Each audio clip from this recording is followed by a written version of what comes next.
Welcome to all of you. Today we read about surrogacy. First comment आया एक रसिया से, रूस जो इंडिया का भी बहुत खास मित्र रहा हो, यानी क्लोज फ्रेंड रसिया इंडिया का।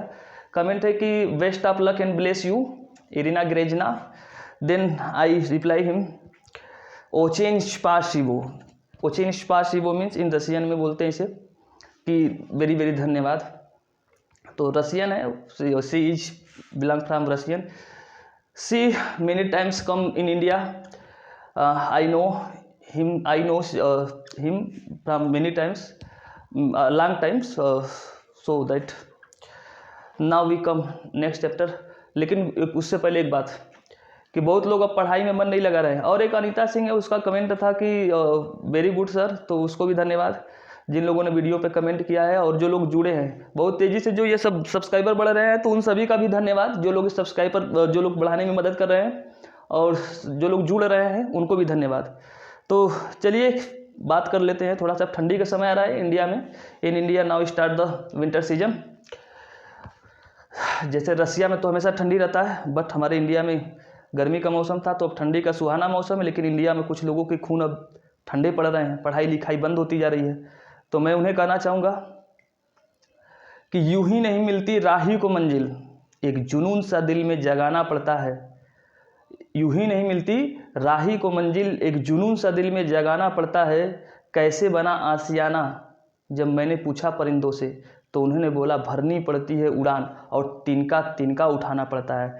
तो अपने तैयारी को रोको नहीं, बस इसी पंछियों की तरह, जैसे चिड़ियाएँ अपने मकान बनाने के लिए, अपने घोंसले बनाने के लिए तिनके तिनके उठाती हैं, आप भी अभी से तैयारी में लग जाइए, पढ़ाई शुरू कर दीजिए अगर जीवन में सफलता पानी है तो जैसे ही अभी तो इंग्लिश और हिंदी दोनों लैंग्वेज यूज करेंगे, ज़रूरत पड़ेगी तो अदर भाषाएं भी यूज करेंगे, रसियन की ज़रूरत पड़ेगी तो रसियन भी यूज करेंगे। तो हमारी टीम, अब हमारा जो टीम है वो भी लगी हुई है अपनी मेहनत से, जुनून से, जज्बात से, इस ठंडी के माहौल में भी। और फिर बाकी रसियन भाषा में भी कुछ बातें चलती रहेंगी। तो thanks a lot of you Irina. अगर इसी तरीके से जुड़ी रही तो फिर रसिया कल्चर्स भी हम लोग पढ़ेंगे, रसियन कल्चर वीडियो के थ्रू। ये इरिना जो है एक फ्रेंड है हमारी, तो वीडियो वहाँ से जैसे जैसे मुझे वहाँ से भेजेगी, रसिया की जानकारी भेजेगी, तो मैं इंडिया में भी उस कल्चर्स को दिखाऊंगा कि देखो भाई रसिया में कैसा चलता रहता है। अदर भी कंट्रीज हैं, बहुत से देश है, यूरोप के कई देश के लोग जुड़े हुए हैं मुझसे। तो जैसे जैसे लोग जुड़ेंगे, जैसे जैसे वीडियो चलते जाएंगे, मैं दुनिया को वैसे वैसे कल्चर दिखाऊंगा। जिम्बाब्वे में भी अपना वीडियो चलता है, तो जिम्बाब्वे में भी कुछ फ्रेंड्स हैं वो भी जुड़े हुए हैं अलग अलग देशों में। तो चलिए हम आज स्टार्ट करते हैं सरोगेसी के बारे में। सरोगेसी क्या होता है, बहुत इंटरेस्टिंग वीडियो है, आखिर तक देखना, बहुत कुछ बातें समझ में आएगी। सरोगेसी क्या होता है? एक तो सरोगेसी का नाम सुना होगा, जो एक घास होती है जो अटलांटिक महासागर में मिलती है, जहाँ पर मछली का उत्पादन बहुत ज़्यादा होता है। लेकिन ये वो वाला सरोगेसी नहीं है। सरोगेसी को हिंदी में कहते हैं किराए की कोख। क्या बोलते हैं? किराए की कोख। अब बहुत लोगों को बड़ा अजीब लग रहा होगा ये कोख मतलब क्या होता है। तो कोख मतलब वही होता है जो आप लोगों ने गाँव में सुना होगा। सॉरी, यहाँ पे खोज हो गया है। कोख जो गाँव में सुने हैं, बहुत बार माएँ अपने बच्चे को इमोशनल करने के लिए कहती है कि मैंने तुम्हें अपने कोख से पैदा किया है। जैसे ही बच्चा सुनता है कि मैंने अपनी माँ के कोख से पैदा किया, बच्चा बेचारा इमोशनल हो जाता है, भावुक हो जाता है कि हाँ मतलब माँ के मैं कोख से हूँ। या बहुत बार लोग इमोशनल करते हैं कोख से, तुम अपनी माँ से लगता है तुम अपनी माँ की कोख से नहीं पैदा हुए हो। तो अलग अलग बातें हैं, लेकिन हम वही वाला कोख जो आप सुनते हैं बार बार। तो ये हुआ कि भाई किसी के कोख किराए पे कैसे दी जाती है, बहुत अजीब लगता होगा, लेकिन बायोलॉजी की भाषा में किराए की कोख, इसको इंग्लिश में क्या बोलते हैं? सरोगेसी। तो सरोगेसी क्या होती है? देखो होता क्या है सरोगेसी। बहुत बार महिलाओं में, जो मैंने अभी पढ़ाया था रिप्रोडक्शन, तो रिप्रोडक्शन जो लोग नहीं देखे होंगे, रिप्रोडक्शन एक बार देख लेना तो समझ में आएगी। मैंने उस रिप्रोडक्शन में पढ़ाया है, एक महिला का जननांग पूरा पढ़ाया था, फीमेल रिप्रोडक्शन ऑर्गन्स मैंने पूरा पढ़ाया था। तो उसको देख लेना, यहाँ पर उससे मतलब ज़्यादा नहीं, लेकिन बस रिप्रोडक्शन ऑर्गन्स के बारे में थोड़ा सा जान लेना, वो ज़रूरी है ना। तो इसको तो समझते हैं। ये क्लास 12th में भी पढ़ाना पड़ता है बायोटेक्नोलॉजी के अंतर्गत। और ये यूपीएससी और सिविल सर्विस का तो मेन ये चैप्टर ही है ना, सिविल सर्विस का तो ये मेन चैप्टर है। इस वाले भाग को हम लोग, इस जो वहाँ पर बच्चा पलता है, इस वाले भाग को ही हम लोग क्या कहते हैं? यूटेरस। क्या बोलते हैं इसे? यूटेरस कहते हैं। यूटेरस हिंदी में इसको बोलते हैं गर्भाशय। हिंदी में क्या बोलते हैं इसे? गर्भाशय। तो अगर इंग्लिश याद रहे तो ठीक, ना याद रहे तो भी हिंदी में लिखना। यूटेरस याद रहे तो इंग्लिश में लिखना यूटेरस ना, देवनागरी लिपि में लिख देना, चलेगा, सब चलेगा। तो कभी कभी किसी महिला का ये यूटेरस क्या होता है, गड़बड़ हो जाता है, बच्चा इसमें ठीक से, आप लोगों ने देखा होगा कि बहुत बार बच्चे के जो होते हैं, कुछ महिलाएं ऐसी होती हैं जिनमें उनके पेट में बच्चे आते हैं, महीना 2 महीना 4 महीना तक रहते हैं, फिर उसके बाद वो बच्चा अपने आप क्या हो जाता है, डिस्फ्यूज हो जाता है, बेकार हो जाता है। तो उसके लिए जिम्मेदार कौन होता है? यूटेरस। जिस महिला का यूटेरस में गड़बड़ी होगा, उस बच्चे के अंदर, महिला तो प्रेग्नेंट होगी लेकिन वो बच्चा क्या होगा, गड़बड़ हो जाएगा, क्योंकि उस महिला का क्या होगा, यूटेरस गड़बड़ है। अब ऐसे में अगर वैसे दंपत्ति समझते हैं, पति और पत्नी, यह महिला और पुरुष जो जिनकी शादी हुई होती है, अगर माँ बनना चाहे तो क्या हो, अगर माँ पिता बनना चाहे तो भाई क्या करना चाहिए? तो ऐसे में उनको क्या किया जाता है, किसी तीसरी महिला के स्टमक, ये जो यूटेरस होता है इसको हायर किया जाता है। इसको क्या किया जाता है? यूटेरस हायर मतलब खरीदना। उसको क्या किया जाता है? खरीदा जाता है। खरीदाने का मतलब ये नहीं कि उसका निकाल करके अपनी महिला में जोड़ दिया जाएगा, ऐसा नहीं। खरीदने का मतलब है कि उस महिला के अंदर रहेगा। बस इन महिला और पुरुष का बच्चा कहाँ पलेगा? तीसरी महिला की यूटेरस में। नहीं समझ में आ रहा तो एग्जाम्पल से समझते हैं, समझ में आ जाएगा। जैसे मान लो कि ये एक पुरुष है और ये क्या है, एक महिला है, ठीक है, ये महिला है, थोड़ा सा समझ में आएगा तो बढ़िया है ना। और ये पुरुष है, ये दोनों पति पत्नी है, स्पाउज है। स्पाउज मतलब पति पत्नी, दंपत्ति, हिंदी में बोलते हैं दंपत्ति। अब इन दोनों का विवाह हुआ, दोनों माता पिता बनने की इच्छा रखते हैं। अब इच्छा हुआ, इस महिला का क्या गड़बड़ है, यूटेरस। इन दोनों ने लैंगिक संबंध बनाया, लेकिन जैसे ही निषेचन क्रिया हुआ, ये निषेचन क्रिया तो इसमें होता है, निषेचन होगा, सब कुछ ठीक ठाक हुआ, लेकिन जब फिर उसके बाद यहाँ से जो भ्रूण बनता है, जो जाइगोट बनता है, वो जब ट्रांसप्लांट हो गया आएगा इस एरिया में, यहाँ पे यूटेरस की आकर के पेशियों से चढ़ जाता है।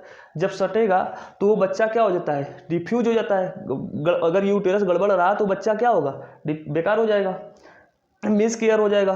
तो अभी महिला ऐसे में जल्दी माँ नहीं बन सकती, ऐसे में वो क्या कर सकती है? तो ऐसे में ये दंपत्ति जो होंगे किसी तीसरी महिला के पास, एक तीसरी महिला के पास जाएंगे। कहाँ जाएंगे? महिला है, इस तीसरी महिला के पास जाएंगे। ये थर्ड महिला है, एक मतलब तीसरी महिला है, तीसरी नहीं दूसरी महिला है, लेकिन व्यक्ति में तीसरी होगी, तीसरी महिला। इससे कहेंगे कि ऐसा है कि भाई तुम पैसा ले लो, लेकिन मेरा एक बच्चा तुम्हें पालना होगा। ये महिला कहेगी कि, वो सोचेगी कि लगता है पुरुष लाइन मार रहा है उसको, लेकिन ऐसी बात नहीं है, पुरुष उसको लाइन नहीं मार रहा है, बस उसका बच्चा पैदा करना है। तो पूछेगी महिला कि कैसा बच्चा पैदा करना है भाई? तो ये दोनों जाएंगे डॉक्टर के पास। ये कहाँ जाएंगे? डॉक्टर के पास जाएंगे। ये दोनों, ये पुरुष और महिला जाएंगे डॉक्टर के पास। ये पुरुष क्या देगा? अपना स्पर्म। क्या देगा? स्पर्म। ये महिला क्या देगी? अपना, ये महिला देगी अपना ओवम। क्या देगी? ओवम। ओवम मतलब होता है अंडाणु। ओवम मतलब अंडाणु। स्पर्म मतलब क्या होता है? शुक्राणु। शुक्राणु जो मैंने बताया था कि कुछ इस प्रकार की संरचना होती है। और ओवम, ये इसको एक परख नली में क्या करेंगे? एक परख नली में स्पर्म और ओवम को उस पुरुष से प्राप्त कर लेंगे, और वो महिला जो होगी उससे ओवम। और इनमें क्या करेंगे? हल्का से एक इलेक्ट्रिक सार देंगे। इस परख नली, जो इस परख नली को कहते हैं टेस्ट ट्यूब कहते हैं, इंग्लिश में क्या बोलते हैं? Test tube. इस नली में हल्का से इलेक्ट्रिक सार देंगे, जिससे कि जो ये स्पर्म और ओवम है दोनों के केंद्र क्या हो जाए? एक दूसरे के साथ जुड़ जाए। स्पर्म में मैंने बताया था कितने होते हैं क्रोमोसोम? 23। और ओवम में कितने हैं? 23। इन दोनों के अंदर बताओ, ये जो बच्चा पैदा होगा किसके लक्षण रहेंगे? इन्हीं दोनों के रहेंगे। इस जो तीसरी महिला है इसके कोई भी लक्षण नहीं होगा। पैदा जरूर भले करेगी, मतलब डिलीवरी जरूर करेगी, लेकिन उसके एक भी गुण नहीं होंगे, दोनों इन्हीं दोनों के होंगे इसमें। अब वो महिला पुरुष अपना जो होगा, ये जो निषेचन क्रिया हो गया, तो जब ये क्या बनेगा? जाइगोट। क्या बनेगा? जाइगोट बनेगा। ये जाइगोट जब कितनी अवस्था में पहुंचेगा? कितनी के? इसके अंदर जब सेल डिवीजन होगा, कोशिका विभाजन होगा, तो कितने में पहुंचेगा? ये 28 या 128 की अवस्था में जब पहुंचता है, जब इस परख नली में विभाजन शुरू होकर विकास होना शुरू होगा, 128 की अवस्था में पहुंचेगा, तो इस जो ये जाइगोट होगा, इस जाइगोट को कहाँ डाल देंगे? इस महिला के यूटेरस में, इस माध्यम से इस यूटेरस में डाल दिया जाएगा। अब ऐसे में क्या होता है कि उस महिला के अंदर बच्चा क्या होगा? डेवलप होगा, और 9 महीने बाद वो क्या होगा? ये महिला इस बच्चे को डिलीवरी करेगी। ये इसी घटना को कहते हैं सारोगेसी। भारत में ये पहले बहुत हुआ करता था, क्योंकि होता क्या था कि भारत की जलवायु बच्चा पैदा करने के लिए बड़ी अच्छी है। न ज़्यादा ठंडी है न ज़्यादा गर्मी है। तो ये होता था। अब सुप्रीम कोर्ट ने हमारे भारत में क्या कर दिया है, इस क्रिया को रोक लगा दिया है कि अब हमारे भारत में आप सरोगेसी नहीं कर सकते। क्यों रोक लगा दिया गया होगा, इस बात को हम लोग समझते हैं। हुआ क्या था, 2018 में ये घटना बहुत तेज़ी से चर्चा में था। ये क्रिया सरोगेसी बहुत तेज़ी से 2018 में क्या था, चर्चा में था। चर्चा में क्यों था, क्योंकि उस वक्त एक जापान के महिला और पुरुष थे। जापान के एक दंपत्ति थे, जापान के ये थे, दंपत्ति बना देते हैं, थोड़ा सा चित्र से समझने में आसानी होती है। ये दोनों कहाँ के थे, जापान के थे। कहाँ के थे, जापान के थे। इन लोगों ने जापान में थे तो इनको बच्चा पैदा नहीं हो रहा था, मतलब महिला की यूटेरस में गड़बड़ी थी। तो महिला और पुरुष यानी दंपत्ति कहाँ पर आए, भारत में आए, गुजरात और मुंबई में। गुजरात पहले से ही लोगों का बहुत बड़ा केंद्र रहा होगा दलालों का। तो इसमें क्या होगा कि ये भारत में आए, दोनों भारत में आए। उन्होंने भारत में आने के बाद किसी महिला से तो डायरेक्ट पूछने नहीं जाएंगे कि भाई मेरा बच्चा पैदा करोगे, वैसा पूछ लेंगे तो जानते हैं कि क्या दशा होगा भारत में। समझ सकते हो ना कि भारत में किसी महिला के पास जाके कहेगा कोई पुरुष कि मेरा बच्चा पैदा करोगे तो क्या दशा होगा। समझ लेना कि कितनी भयावह स्थिति हो जाएगी उस जापानी खुद को भी नहीं पहचान पाएगा फिर बाद में गाँव वालों के आगे। तो ऐसे में वो लोग क्या करते हैं कि जो बच्चे पैदा करवाना चाहते हैं अपना, वो किसी भारत में किसी तीसरे व्यक्ति को क्या करते हैं, एक दलाल पकड़ते हैं, ब्रोकर जिसे कहते हैं, मीडिएटर।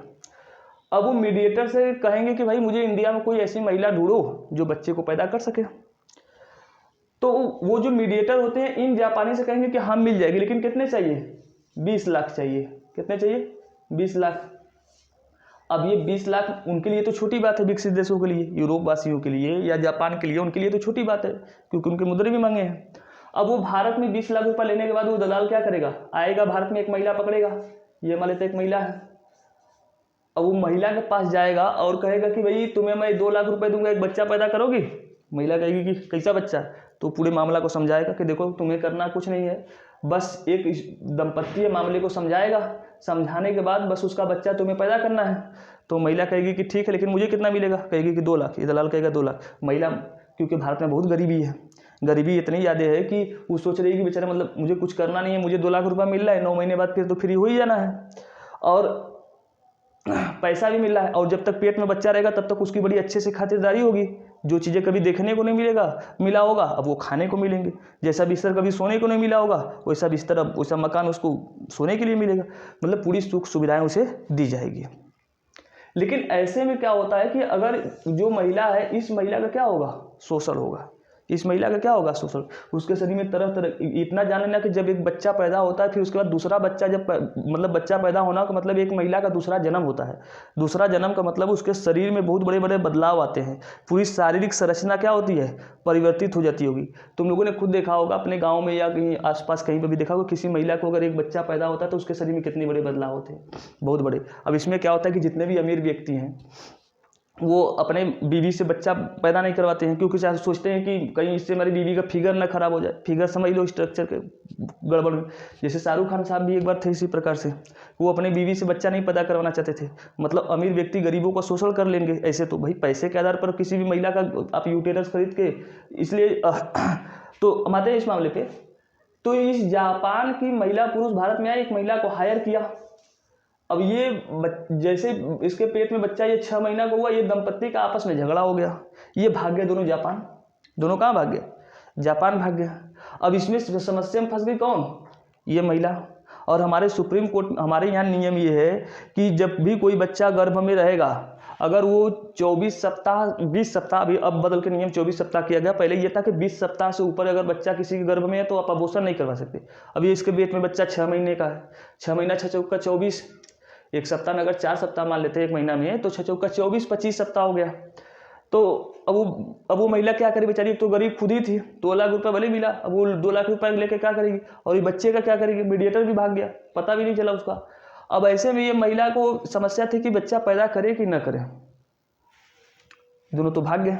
तो फिर वो तो बाद में अच्छा हुआ कि जापान में इन दोनों के माता पिता को पता चला और बाद में आए और इस महिला के बच्चे को क्या करवाए, डिलीवरी करवा के फिर ले गए, क्योंकि दादा दादी से इनका पितृत्व और मातृत्व तो नहीं जाएगा, लेकिन उन लोगों का दादत्व और दादित्व जाग गया, तो आए और लेकर गए। इसी प्रकार से एक मामला और था, वो दोनों कहाँ के थे, जर्मनी के थे। कहाँ के थे, जर्मनी के थे। ये जर्मनी का, वो जापान का मामला, ये जर्मनी का, एक महिला और पुरुष वो भी थे। 2018 की मामला है, बात है। और इन्होंने भी भारत, उनको यूरोप में भी सब जगह पता था कि भारत, बांग्लादेश, पाकिस्तान, इस सब की जलवायु बहुत बढ़िया है, यहाँ पर बच्चा आसानी से पैदा होंगे। वो भी आए भारत में। अब जानते ही हो ना कि क्लाइमेट अच्छा है, तब यहाँ की जनसंख्या कितनी बड़ी हुई है। यहाँ की जनसंख्या इस वक्त 140 करोड़, भारी भरकम जनसंख्या लेके 35 से 40 करोड़। दुनिया में कहीं पे भी चर्चा होती है कि कहीं पर है इतना बड़ा देश, तो भारत पहले वहाँ पर हाथ उठाता है, और किसी मामले में तो हाथ नहीं उठाएगा। लेकिन जब दुनिया में चर्चा होती है कि जनसंख्या के मामले में कौन है, तो पहले ऊपर चाइना उठाता है, दूसरे नंबर पर टाइट होकर खड़े होते हैं। अब इज्जत समझ लो चाहे कुछ समझ लो, तो महान है ये लोग, भाई भारतीय महान है। तो जर्मनी वाले को पता चला तो वो आए भारत में। बीच में मीडिएटर इन लोगों से भी 25-30 लाख रुपए लिया। जर्मनी के और विकसित लोग हैं, इनसे और पैसा लिया। और भारत में आने के बाद एक महिला को उन्होंने हायर किया, महिला को हायर किया, और वो 25 लाख रुपये, बच्चे को पैदा हुआ। फिर वो अपने बच्चे को लेकर गए कहाँ पर, जर्मनी में। तो जर्मनी में पहुँचने के बाद इन्होंने वहाँ पर उस बच्चे को नागरिकता लेने वाली बात सोची। तो जर्मनी में नागरिकता की बात हुई, तो वहाँ के जो न्यायालय है उसने कहा कि बताओ भाई, ये जो बच्चा लेकर आए हो, क्या ये भारत में, ये जर्मनी में पैदा हुआ है? उन्होंने कहा कि नहीं। तो बताओ तब कैसे नागरिकता मिलेगी? जर्मनी में एक समस्या है कि जर्मनी में यह है कि तुम जर्मनी में रह करके, अगर बच्चा जो पैदा हुआ है जर्मनी में पैदा हुआ तभी नागरिकता मिलेगी, अगर किसी दूसरे देश में बच्चा पैदा हुआ तब नागरिकता नहीं मिलेगी। तो भारत में आए, भारत में आया कि भाई चले, अच्छा अपने, इन दोनों ने सोचा कि चलो अपने बच्चे को भारत की नागरिकता दिला देते हैं। जब भारत में आए तो ये समस्या हुई कि भाई, भारत के सुप्रीम कोर्ट ने पूछा क्या इस बच्चे का दादा दादी, नाना नानी, मामा मामी कोई भी भारतीय है? कहा कि नहीं है। तो कैसे नागरिकता मिलेगी? नहीं मिला बच्चे को भारत की भी नागरिकता। अब वो बच्चे के लिए समस्या है कि वो जी तो रहा है धरती पर, ना वो भारत का नागरिक है और ना ही जर्मनी का नागरिक है। हालांकि बाद में जर्मनी की नागरिकता मिल जाएगा वहाँ पर रहने के बाद, डोमिसाइल के बेस पर। डोमिसाइल का मतलब होता है अधिवास के स्थान पर मिल जाएगा। भारत में भी उसको मिल सकता था, कुछ दिन रह लेता 11 साल तो मिल ही जाता नागरिकता। लेकिन समस्या तो है ना तब तक उसके लिए कि कहाँ पर रहे कहाँ पर न रहे। तो जब कोई महिला इस प्रकार से व्यवसाय यानी पैसे कमाने के लिए किसी दूसरे दंपत्ति के बच्चे को अपने गर्भ में रख के पालती, तो उस क्रिया को कहते हैं सरोगेसी। उसे क्या कहते हैं? सरोगेसी। और ये सरोगेसी भारत में अब व्यावसायिक रूप से पूरी तरीके से प्रतिबंध हो गया कि कोई भी महिला व्यवसाय के लिए क्या करेगी, अपने कोख को अब नहीं बेचेगी। कोख का मतलब समझ में आ रहा है? मतलब अपने यूटेरस को अब नहीं बेचेगी। इस घटना को कहते हैं मतलब प्रतिबंधित हो गया है। अब हमारे देश में अगर कोई भी व्यक्ति जिनको दंपत्ति का अगर यूटेरस गड़बड़ है तो सरोगेसी अब भी करवा सकते, लेकिन कैसे? उसके लिए है कि अपना खास रिलेटिव्स किसी महिला को हायर करना पड़ेगा, मतलब किसी भी महिला को पैसा देकर के नहीं तो क्या हुआ कि शाहरुख खान साहब या जितने भी बिजनेसमैन हैं, अंबानी अंडानी, सब जितने भी लोग हैं, सब अपने बीवी के लिए क्या करेंगे, पैसे देकर के किसी गरीब महिला को खरीद लेंगे, उनके कोख में अपने बच्चे को पलवाएंगे। सोच लो स्थिति कितना भयानक हो जाएगी भाई। एक प्रकार से गरीब का तो ऐसे ही शोषण हो रहा है, वो गरीब भी खुश रहेगा। गरीब भारत में बिकने के लिए तैयार हमेशा रहेंगे, क्योंकि उनकी स्थिति इतनी खराब है कि हमेशा अपने कोख को सोचेंगे कि भाई पैसा मिल रहा है, बहुत बड़ी पैसा मिलेगा। अब अंबानी साहब 1 करोड़ देंगे, महिला सोचेगी जीवन भर नहीं कमाएंगे, 1 करोड़ मिलेगा, तो मतलब स्थितियां खराब होगी ना, इसलिए।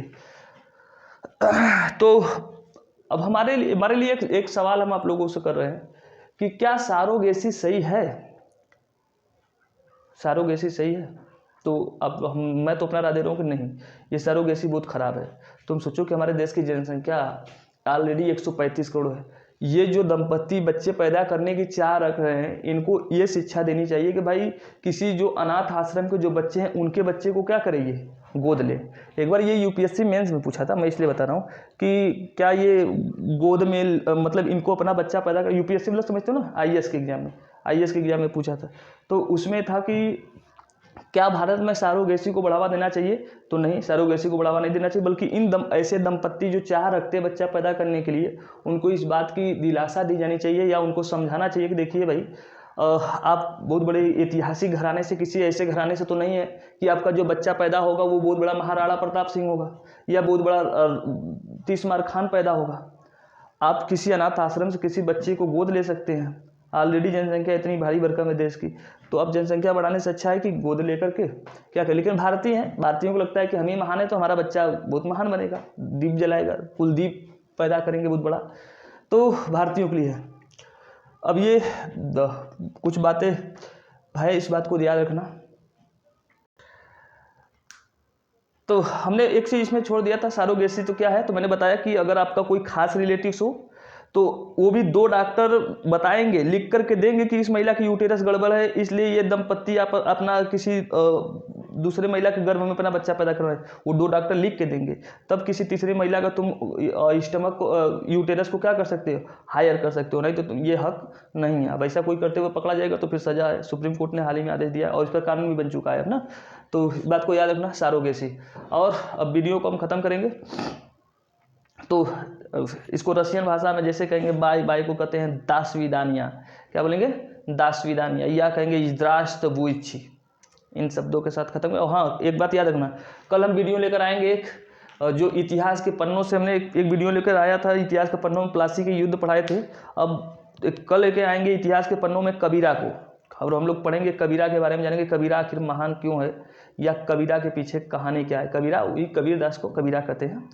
ठीक है, तो तब तक के लिए धन्यवाद।